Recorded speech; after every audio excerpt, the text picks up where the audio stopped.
எல்லாருக்கும் வணக்கம். என்னுடைய ராதா ராமராவ் சேனலுக்கு உங்கள் எல்லாரையும் வெல்கம் பண்ணுறேன். விநாயகர் சதுர்த்திக்கு விதவிதமாக கொழுக்கட்டை செய்வாங்க. மேல் மாவு கிளறி பூரணம் வச்சு கொழுக்கட்டை செய்வோம். இல்லை அப்படின்னா இந்த மாதிரி பிடி கொழுக்கட்டை செய்வோம். ஆல்ரெடி நிறைய விதமான கொழுக்கட்டைகள்லாம் எப்படி செய்யலாங்கிறது வீடியோ போட்டிருக்கேன். அதனுடைய லிங்க் உங்களுக்கு டிஸ்கிரிப்ஷன் பாக்ஸில் தரேன். இப்போ நீங்கள் இந்த இருக்கிற கொழுக்கட்டை பார்த்தீங்கன்னா பிடி கொழுக்கட்டை. எத்தனை நேரம் ஆனாலும் சாஃப்டாக இருக்குங்க. அதுக்கு முக்கியமாக மாவு கிளறது ரொம்ப ரொம்ப முக்கியம். அது எப்படி கிளறலாம் அப்படிங்கிறதையும் பார்ப்போம். இந்த மாதிரி அச்சில் வச்சு இந்த பிடி கொழுக்கட்டை எப்படி செய்யலாங்கிறதையும் பார்க்க போகிறோம். வீடியோ ஸ்கிப் பண்ணாமல் பாருங்கள். மோதகம் செய்யக்கூடிய இந்த மோல்டில் செய்யக்கூடிய இந்த பிடி கொழுக்கட்டை எப்படி செய்யலாங்கிறத பார்க்குறதுக்கு முன்னாடி இது வரைக்கும் என்னோடய சேனலுக்கு சப்ஸ்கிரைப் பண்ணாத வீவர்ஸ் உடனே சப்ஸ்கிரைப் பண்ணி எனக்கு எப்போதுமே சப்போர்ட் பண்ணிகிட்டே இருங்க. பிடி கொழுக்கட்டை செய்யறதுக்கு கடையில் விற்கிற இந்த கொழுக்கட்டை மாவு இடியாப்ப மாவும்பாங்க, பதப்படுத்தப்பட்ட அரிசிம்பாங்க. அது 1 கப்பு எடுத்துட்டோம் அப்படின்னா, அதாவது கிட்டத்தட்ட ஒரு 150 கிராம் இந்த பதப்படுத்தப்பட்ட அரிசி எடுத்தோம்னா, 1 டேபிள் ஸ்பூன் அளவுக்கு பாசிப்பருப்பை ஒரு மணி நேரம் ஊற வச்சுருக்கேன். நல்லா 2 முறை தண்ணியில் அலம்பிட்டு நம்ம 1 கப்பு தண்ணி விட்டு மலர வேக விடுறது அப்படின்னு சொல்லுவாங்க. அதாவது குழையக்கூடாது. சில பேர் பாசிப்பருப்பை வறுத்துட்டு வேக வைக்காமல் வறுத்துட்டு வெள்ளை கரைசலோடு சேர்ப்பாங்க. இந்த மாதிரி செய்கிறப்ப வேக வச்சு செய்கிறப்ப ரொம்ப சாஃப்டாக இருக்கும்.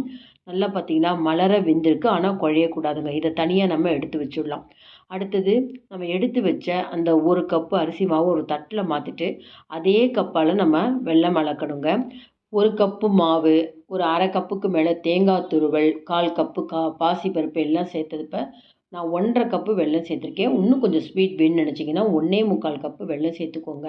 இப்போ தண்ணி அளவு அப்படின்னு பார்த்தீங்கன்னா 2 கப்பு தாராளமாக சேர்த்துக்கலாங்க. ஆனால் நம்ம மோல்டில் போட்டு செய்கிறப்ப நீங்கள் 1 கப்பு தண்ணி விட்டால் போருங்க. அப்போ தான் சீக்கிரம் உங்களுக்கு கெட்டிப்படும். இப்போ பாருங்கள், நான் மற்ற கொழுக்கட்டைக்கு எப்படி செய்வேன்னா அதே மாதிரி இப்போ 1 டீஸ்பூன் கோதுமை மாவு எடுத்துருக்கேன். நீங்கள் மைதா மாவு, கார்ன்ஃப்ளவர் மாவு எது வேணால் எடுத்துக்கலாம். கோதுமை மாவு உடம்புக்கு நல்லதுன்னு சொல்லுவாங்கன்றதுனால 1 டீஸ்பூன் கோதுமை மாவை கொஞ்சமாக தண்ணி விட்டு கட்டி இல்லாமல் கரைச்சி வச்சுக்கோங்க. இப்போ பாருங்கள், வெள்ளை கரைசல் கரைஞ்செடுத்து கொஞ்சம் நம்ம இந்த மண்ணெல்லாம் இருக்கும் இல்லையா, அதுக்காக வடிகட்டிக்கலாம். வடிகட்டிட்டு இந்த வாணலியும் ஒரு முறை நல்லா சுத்தம் பண்ணிவிடுங்க. அதில் கீழே பார்த்திங்கன்னா மண்ணெல்லாம் இருக்கும். ஒரு தடவை வாணலியை சுத்தம் பண்ணிவிட்டு திரும்ப இந்த வெள்ளை கரைசலை சேர்த்து நல்லா கொதிச்சதுக்கப்புறம் இந்த கலந்து வச்சுருக்கிற கோதுமை மாவை சேர்த்துட்டு நல்லா மிக்ஸ் பண்ணுங்கள். ஒரு பளபளன்னு வருங்க. கொதிக்க ஆரம்பித்தோடனே பார்த்திங்கன்னா நல்ல ஒரு ஷைனிங் கிடைக்குங்க. இந்த மாதிரி நம்ம கலந்து மாவு கலக்கிறப்ப இந்த கொழுக்கட்டை ரொம்ப ரொம்ப சாஃப்டாக இருக்கும். இப்போ வேக வச்சுருக்கிற அந்த பாசிப்பருப்பு, எந்த கப்பில் அரிசி அளந்தோமோ அந்த கப்பால் ஒரு அரை கப்பு தேங்காய் துருவல் இதெல்லாம் சேர்த்து திரும்பவும் நல்லா கொதிக்கணும். இந்த டைமில் நீங்கள் ஏலக்காய் பொடி மறக்காமல் சேர்த்துக்கோங்க. நான் மறந்து போயிட்டேன். அப்புறம் மாவு கலர்னதுக்கப்புறம் தான் நான் ஏலக்காய் பொடி சேர்த்தேன். இப்போ பாருங்கள், நம்ம எடுத்து வச்சுருக்கிற அந்த 1 கப்பு கொழுக்கட்டை மாவு அதை சேர்த்துக்கலாம். அப்படி தூவி விட்டா மாதிரி போடுங்க. கட்டியெல்லாம் கொஞ்சம் கூட தட்டாதுங்க. நல்லா கிளறலாம். இதில் நான் 2 கப்பு அந்த தண்ணி சேர்த்ததுனால நல்லா கிளற வேண்டியதாக போயிடுத்துங்க. அதனால் நீங்கள் 1 கப்பு தண்ணி சேர்த்தாலே போதும்.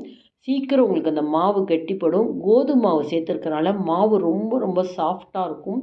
அதனால் அவசியம் நீங்கள் மோல்டில் போடுறதா இருந்தால் கண்டிப்பாக தண்ணியும் குறைச்சிக்கோங்க. அதே சமயத்தில் கிளறதும் 1லேருந்து 2 நிமிஷம் கொஞ்சம் அதிகமாக நேரம் வச்சு கிளறுங்க. நல்ல ஒரு பெரிய டேபிள் ஸ்பூனால் 1½ டேபிள் ஸ்பூன் நெய் சேர்த்துருக்கேன். நல்ல வாசனையாக இருக்கும். மாவை நல்லா 3லேருந்து 4 நிமிஷம் சிம் ஃப்ளேமில் வச்சு நல்லா கிளறணுங்க. கட்டி தட்டாது, நல்ல பளபளன்னு ஷைனிங்காக இருக்கும். முக்கியமாக நமக்கு சூடு ஆறுனப்புறம் பார்த்திங்கன்னா ஒரு சப்பாத்தி மாவு பதத்துக்கு வரணுங்க. நம்ம மாவு கிளற கிளற வாணலியில் ஒட்டாமல் அப்படியே பந்து போல் வருங்க. இந்த பதம் வந்தாலும் உங்களுக்கு சூடு ஆறுனதுக்கப்புறம் இன்னுமே கெட்டிப்படும். இப்போ நான் அடுப்பை நிறுத்திட்டு இன்னும் 1லேருந்து 2 நிமிஷம் கிளறிண்டே இருக்கேன். தண்ணி கூட சேர்த்ததுனால தான் இவ்வளோ நேரம் கிளற வேண்டியதாக போச்சு. இப்போ சூடு ஆறுனதுக்கப்புறம் காமிக்கிறேங்க. நல்லா கெட்டிப்பட்டிருக்கும். இப்போ நான் ஏலக்காய் பொடி சேர்க்க மறந்துவிட்டேன்னு சொன்னேன். இந்த சமயத்தில் நான் சேர்த்துக்கிறேன். நிறைய பேர் பார்த்திங்கன்னா எந்த ஸ்வீட் ரெசிபி செஞ்சாலும் ஒரு பிஞ்சு உப்பு சேர்ப்பாங்க. நான் உப்பெல்லாம் சேர்க்க மாட்டேங்க. நீங்கள் விருப்பப்பட்டால் அந்த வெள்ளைப்பாகு கொதிச்சுட்டு இருக்கிறப்பயே, அதாவது வெள்ளை கரைசல் கொதிச்சுட்டு இருக்கப்பயே ஒரு பிஞ்சு உப்பு சேர்த்துக்கலாம். இப்போ நான் மாவை கிளறி காமிக்கிறேன் பாருங்கள். இப்போ கொஞ்சம் இலகலாக தான் இருக்குது. இந்த மாதிரி இலகலாக இருந்தால் கூட நீங்கள் ரவுண்டாக லட்டு மாதிரி பிடிக்கலாம். அப்புறம் பிடி கொழுக்கட்டைன்னு சொல்லுவாங்க, கையில் அப்படியே அச்சு விழறா மாதிரி, அந்த மாதிரி நீங்கள் பிடிச்சி அழகாக போடலாம். ஆனால் நான் மோல்டில் செய்யறதுக்கு முன்னாடி இன்னுமே மாவு கெட்டிப்படுற மாதிரி நான் கிளறினேன் பாருங்கள். கையில் கொஞ்சம் நெய்யோ எண்ணெயோ தடவிட்டு எந்த பாத்திரத்தில் நம்ம வேக வைக்கிற போகிறோமோ அந்த பாத்திரத்துலேயே கொஞ்சம் நெய்யோ இல்லைன்னா எண்ணெயோ தடவிட்டு லட்டு மாதிரியும் பிடிக்கலாம். முதல்ல நான் லட்டு பிடிச்சிட்டேன். அடுத்தது பார்த்திங்கன்னா பிடி கொழுக்கட்டைன்னு சொல்லி அந்த கை அச்சு விரல் அச்சு விழும் பார்த்திங்களா, அந்த மாதிரி பிடிச்சிட்டேன். இப்போ இது தாராளமாக நம்ம இந்த கிளறி வச்ச மாவில் செய்யலாம். ஆனால் இந்த மோல்டில் செய்யணும் அப்படின்னா இன்னும் 1லேருந்து 2 நிமிஷம் நான் மாவை கிளறினேங்க. ஆனால் 2 கப்பு தண்ணி விடாமல் 1 1/4 கப்பு தண்ணி விட்டுட்டிங்கனாலே ரொம்ப சீக்கிரம் இப்போ நான் காமிக்கிற அளவுக்கு கெட்டியாக மாவு கிடைக்குங்க. அதனால் உங்களுடைய விருப்பம். ஆனால் எனக்கு என்றைக்குமே பார்க்குறதுக்கு ஒரு அட்ராக்ஷனாக இருக்கணும் அப்படிங்கிறனால இந்த பிடி கொழுக்கட்டை எப்போதுமே இந்த மாதிரி மோல்டில் தான் செஞ்சு நான் வேக வைப்பேன். பார்க்குறதுக்கே ரொம்ப அழகாக இருக்கும். இப்போ இந்த மாதிரி நல்லா கெட்டியாக மாவு வந்ததுக்கப்புறம் மோல்டில் நெய்யோ எண்ணெயோ கொஞ்சம் அப்ளை பண்ணிவிட்டு கொஞ்சம் கொஞ்சமாக மாவு எடுத்து நம்ம அந்த ஆள்காட்டி விரலால் நல்லா உள்ளுக்குள்ளே அழுத்தி கொடுத்தீங்கன்னா அந்த அச்சு ரொம்ப அழகாக வருங்க. அதே போல் அச்சில் அந்த மாவு ஒட்டாமல் இருக்கும். அதுக்காக தான் நம்ம நல்லா கெட்டியாக கிளறணும் அப்படின்னு. இந்த மாதிரி எல்லாமே ஒன் பை ஒன்னாக நம்ம செஞ்சு வச்சுக்கலாம். ஜஸ்ட்டு இது பார்த்திங்கன்னா ஒரு 30 செகண்ட்ஸ் தான் ஆகுங்க. ரொம்ப நேரம்லாம் ஆகாது. உங்களுக்கு விருப்பம் இல்லை அப்படின்னா தாராளமாக நீங்கள் ஒரு லட்டு மாதிரியோ இல்லைன்னா பிடி கொழுக்கட்டையாவோ தாராளமாக பிடிச்சு நீங்கள் வேக வைக்கலாம். இப்போ இதே மாதிரி செஞ்சுட்டு நம்ம ஆவியில் வேக வைக்க போகிறோம். அந்த அரிசி மாவோட கோதுமை மாவு சேர்த்ததுனால வேக வைக்கிறதுக்கு முன்னாடி இந்த மாவு பார்த்திங்கன்னா பளபளன்னு இருக்குது. இப்போ ஒரு ப்ரெஷர் பேனில் கீழே வந்து ஒரு பிரிமனை வச்சுருக்கேன். ஏன்னா இந்த தண்ணி வந்து இந்த வேக வைக்கிறப்போ கொழுக்கட்டைக்குள்ளே போயிடக்கூடாதுங்கிறதுக்காக இதை கரெக்டாக ஒரு 10லேருந்து 12 நிமிஷம் ஒரு மீடியம் ஃப்ளேமில் நம்ம வேக வைக்கணுங்க. பாருங்கள் 12 நிமிஷம் கழிச்சு நான் எடுத்து காமிக்கிறேன் பாருங்கள் எவ்வளோ ஷைனிங்காக இருக்குன்னு.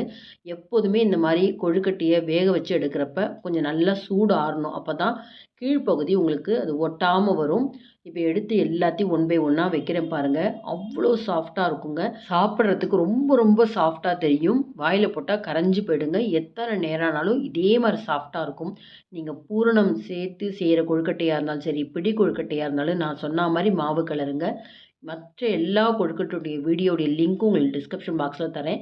விநாயகர் சதுர்த்திக்கு இந்த மாதிரி பிடி கொழுக்கட்டை செஞ்சு நெய்வேத்தியம் செய்யலாம். இந்த வீடியோ பிடிச்சிருந்தா லைக்ஸ் கொடுங்க, கமெண்ட் பாக்ஸில் உங்கள் கமெண்ட்ஸ் போடுங்க.